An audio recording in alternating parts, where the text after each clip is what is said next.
जय श्री कृष्ण। यत् क्षेत्रं यच्च यादृक् च यद्विकारी यतश्च यत् स च यो यत्प्रभावश्च तत्समासेन मे शृणु। अध्याय 13 श्लोक 3 व्याख्या। तत् क्षेत्रम, तत् शब्द दो का वाचक होता है, पहले कहे हुए विषय का और दूरी का। इसी अध्याय के पहले श्लोक में जिसको इदम पद से कहा गया है, उसी को यहाँ तत्पद से कहा है। क्षेत्र सब देश में नहीं है, सब काल में नहीं है और अभी भी प्रतिक्षण अभाव में जा रहा है। यह क्षेत्र की स्वयं से दूरी है। यच्च उस क्षेत्र का जो स्वरूप है, जिसका वर्णन इसी अध्याय के 5वें श्लोक में हुआ है। यादृक् च उस क्षेत्र का जैसा स्वभाव है, जिसका वर्णन इसी अध्याय के 26वें 27वें श्लोकों में उसे उत्पन्न और नष्ट होने वाला बताकर किया गया है।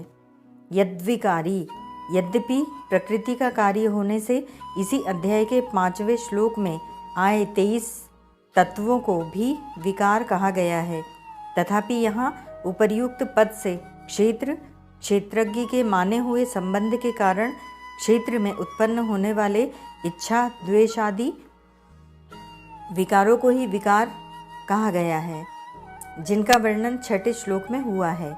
यतश्च यत्, यह क्षेत्र जिससे पैदा होता है, अर्थात प्रकृति से उत्पन्न होने वाले 7 विकार और 3 गुण, जिनका वर्णन इसी अध्याय के 19वें श्लोक के उत्तरार्ध में हुआ है। सच पहले श्लोक के उत्तरार्ध में जिस क्षेत्र का वर्णन हुआ है, पहले श्लोक के उत्तरार्ध में जिस क्षेत्रज्ञ का वर्णन हुआ है, उसी क्षेत्रज्ञ का वाचक यहाँ सह पद है और उसी के विषय में यहाँ सुनने के लिए कहा जा रहा है।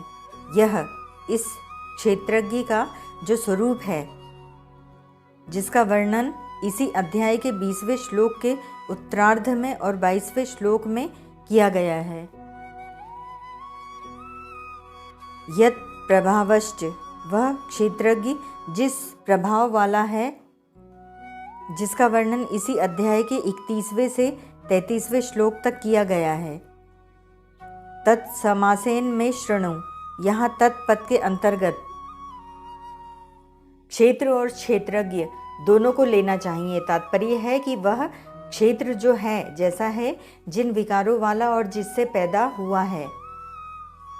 इस तरह क्षेत्र के विषय में 4 बातें और वह क्षेत्रज्ञ जो है और जिस प्रभाव वाला है, इस तरह क्षेत्रज्ञ के विषय में 2 बातें तू मेरे से संक्षेप में सुन। यद्यपि इस अध्याय के आरंभ में पहले 2 श्लोकों में क्षेत्र, क्षेत्रज्ञ का सूत्र से वर्णन हुआ है, जिसको भगवान ने ज्ञान भी कहा है, तथापि क्षेत्र, क्षेत्रज्ञ के विभाग का स्पष्ट रूप से विवेचन, विकार सहित क्षेत्र और निर्विकार क्षेत्रज्ञ के स्वरूप का प्रभाव सहित विवेचन इस तीसरे श्लोक से आरंभ किया गया है। इसीलिए भगवान इसको सावधान होकर सुनने की आज्ञा देते हैं। इस श्लोक में भगवान ने क्षेत्रज्ञ, क्षेत्र के विषय में जो 4 बातें सुनाने की आज्ञा दी है, वह क्षेत्रज्ञ के विषय में केवल 2 बातें, स्वरूप और प्रभाव ही सुनने की आज्ञा दी है।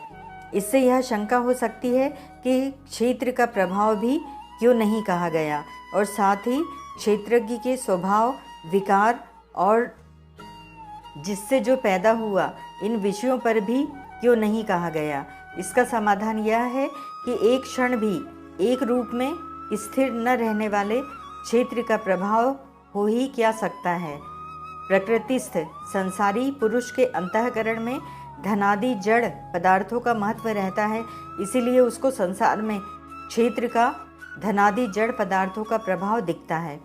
वास्तव में स्वतंत्र रूप से क्षेत्र का कुछ भी प्रभाव नहीं है, अतः उसके प्रभाव का कोई वर्णन नहीं किया गया। क्षेत्रज्ञ का स्वरूप उत्पत्ति विनाश रहित है, इसीलिए उसका स्वभाव भी उत्पत्ति विनाश रहित है। अतः भगवान ने इसको स्वभाव का अलग से वर्णन न करके स्वरूप के अंतर्गत ही कर दिया। क्षेत्र के साथ अपना संबंध मानने के कारण ही क्षेत्रज्ञ में इच्छा द्वेष आदि विकारों की प्रतीति होती है, अन्यथा क्षेत्रज्ञ स्वरूपतः सर्वथा निर्विकार ही है। अतः निर्विकार क्षेत्रज्ञ के विकारों का वर्णन संभव ही नहीं। क्षेत्रज्ञ अद्वितीय, अनादि और नित्य है, अतः इसके विषय में कौन किससे पैदा हुआ यह प्रश्न ही नहीं बनता।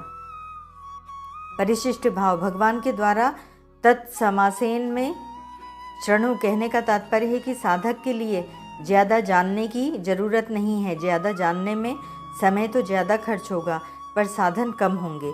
ओम तत्सत।